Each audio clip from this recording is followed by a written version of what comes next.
Inaasahang magtutuloy-tuloy ang ekonomiya ng Pilipinas ngayong taon ayon sa Department of Finance. Pagpapababa ng inflation at pagpapatupad ng Create More program, tututukan si Joshua Garcia ng PTV sa Balitang Pambansa. Nananatiling matagumpay ang ekonomiya ng Pilipinas base sa naitala nitong economic growth nitong nakaraang taon, habang inaasahang mas lalago pa ang ekonomiya para sa taong 2025.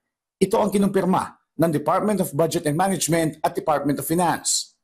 Ayon kay DBM Secretary Amenang Pangandaman, bagamat mas mataas ang 6.0 to 6.5% na target sa naitalang 5.6% GDP growth ng Pilipinas sa ika-4 na quarter ng 2024, kabilang pa rin ang bansa sa pinakamabilis na lumalagong ekonomiya sa Asia-Pacific regions. Dagdag ni Pangandaman, sa kabila ng mga matinding bagyo na naranasan noong 2024, nakatulong din ang Build Better More program at epektibong paggastos ng gobyerno, lalo na sa sektor ng infrastruktura, habang tinututukan din ng gobyerno ang pagpapatupad ng mga estratehiya alinsunod sa 8-point Socio-Economic Agenda at Philippine Development Plan 2023-2028 para mapanatili ang paglago ng ekonomiya.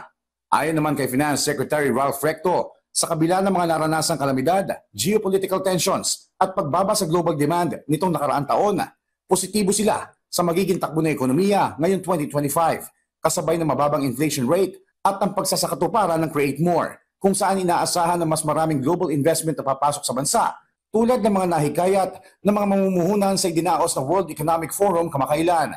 Samantala, target din ng pamahalaan na lumikha ng 3 milyong trabaho hanggang 2028 sa pamamagitan ng mga bagong programa tulad ng Trabaho para sa Bayan at Create More Act, kasabay ng pagtutok sa pagpapalakas ng lokal na negosyo at patuloy na panghihikayat ng mga global investors sa bansa. Mula PTV, Josh Garcia para sa Balitang Pambansa.